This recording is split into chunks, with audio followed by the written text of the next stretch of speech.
So a country must demonstrate that they have enough reserves to pay any loan should it fall due.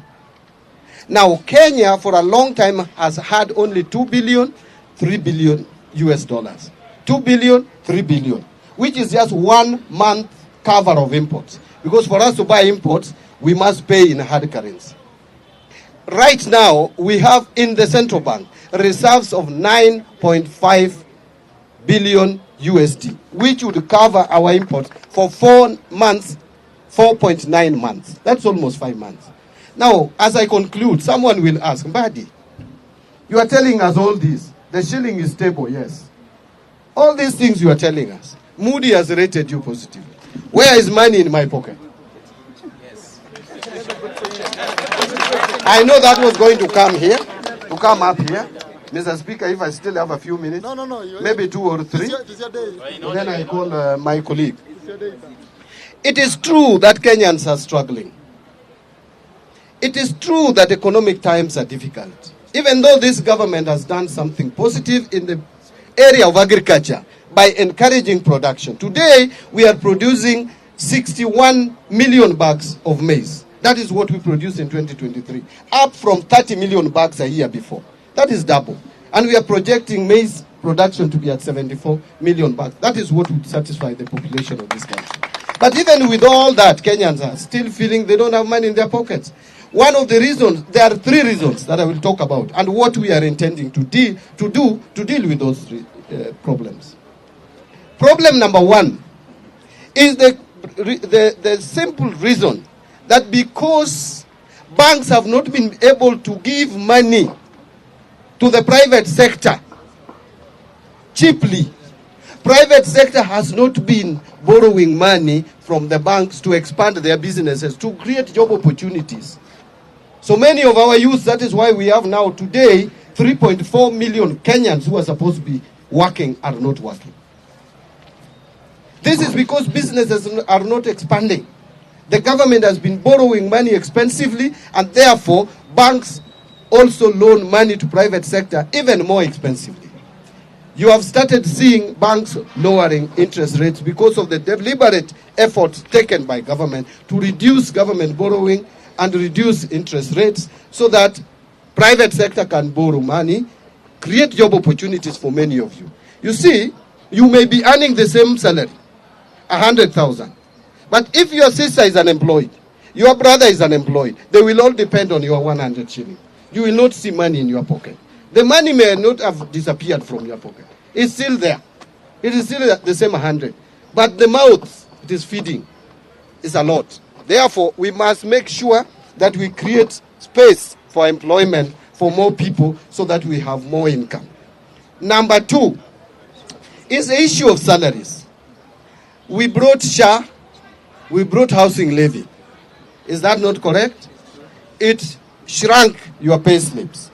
But there are efforts that we are making to make sure that you don't earn too low before the introduction of SHA and before the introduction of housing levy.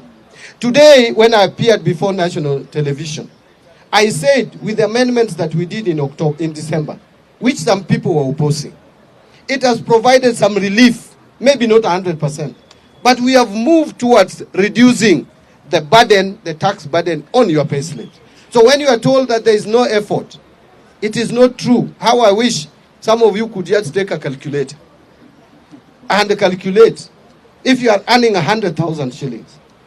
Before the amendments that we brought to Parliament, that 100,000 shillings, 4.25% was going to SHA and housing levy, which is 4,250. Now, with the amendments, that amount, the whole of it is not going to government. Because even if you earned that money, 30% was going to be taxed anyway. Today we are saying, if you contribute to SHA and you contribute to housing, the 4,250, it gives you tax relief of 30%. So what you are actually effectively paying is 70% of 4,250, which is 2,975. Now before, SHA, there was NHIF, and you were paying 1,700 if you are earning 100,000. So if you remove that from 2,975, you remove 1,700, you remain with 1,275. So someone who is earning 100,000, the only amount you are losing now, which you are not losing before this administration came to power, is 1,275. I am not saying that that is not money. It is. But it is not as big as some people are trying to portray. Because of the amendments we brought.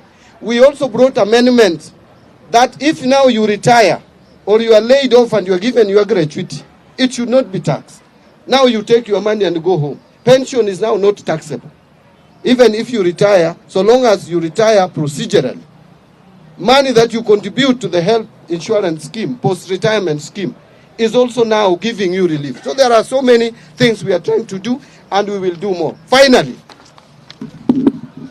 the other reason why Kenyans are complaining is because you supply goods to government and they are not paid. What is called the pending bills. We subjected the pending bills, and this is not the first time we have subjected pending bills in this country, to a committee. We have always created committees. For me and the government, we have decided that this time we are going to act on the pending bills that will be certified by that pending bills committee. The total amount that went to the pending bills committee was 663 billion shillings. They have already analyzed 474 billion shillings worth of bills. Out of that, they have approved for payment 206 million worth of pending billion one of pending bills. I have since, together with my team, analyzed that data. And listen to this. 95% of those invoices, if you count invoices 1, 2, 3, 4, 5, 95% of those invoices are people who have supplied goods and services to government of not more than 10 million shillings. From 1 shilling to 10 million. These are small businesses. These are MSMEs. Therefore, we have taken a decision as a government. The president has instructed me that we are going to make sure that we try through the supplementary budget to create space for anybody who supplied anything to government and has not been paid up to 10 million. We pay all of them. These are small people. These are small businesses. So we want to pay all the people who have supplied up to 10 million. Then now the remaining amount, we will have to plan and prepare in the next budget how to pay off the pending bills. So those are the efforts. I wanted just to assure you and assure fellow Kenyans, as I listen to you when you are making your deliberations, that we have not reached where we want to be. But we are making deliberate efforts. Tunajaribu sana. Tumeweka mikakati, ninajaribu. And I'm being transparent and open. Long gone are days when cabinet secretary would only be for finance, would only be seen with the briefcase going to parliament to read budget speech. We must engage more. Please give me and open the door for me to engage with you. I may not be perfect, but I will be listening. Give me ideas that you think can help this economy move forward. It is a collective responsibility. I cannot do it alone. I earn, yes, 1 million. But I work for people who, some of them, earn nothing. And I want to listen to those people who earn nothing. Let me tell you, this country has challenges. Recently, I was in Tana River. And in Tana River, I saw something I never believed, even though I also come from a marginalized area. Remember, since independence to date, the children of Oromo or Orma, Pokomo, crossing the river to school, have been eaten by crocodiles for all these years just because Kenya government could not commit 100 million shillings to put up a bridge. Yet, we steal monies every day in government offices, worth billions of shillings. It is unfair, it is unjust. We must look for ways of making sure that the whole of this country, whatever little resources we have, it is spread equally in the country to attend to our needs. All of us pay taxes, whether you are a Pokomo, whether you are a Bukusu, or whether you are a Kikuyu or a Luo. All of us pay taxes. We deserve to to get services. And that is why I'm here. And this assembly has people from all ethnic communities. Let us speak openly. Let us respect each other. I respect any opinion, however you put it. Just tell me what you think. Even if you think Mbadi ninafanya kazi bure sana, National Treasury, tell me so that I may consider whether to resign or to continue with my work. Otherwise, let me take this opportunity and invite Governor Muridi to come and give us. He is going to focus a little bit on revenue collection. Yes. Yeah, I want him to be more strategic and focus there. Then now we open it up to you to give your views. Then we will again respond. I can't just disappear without responding. Sawa sawa. Asante. Asante sana.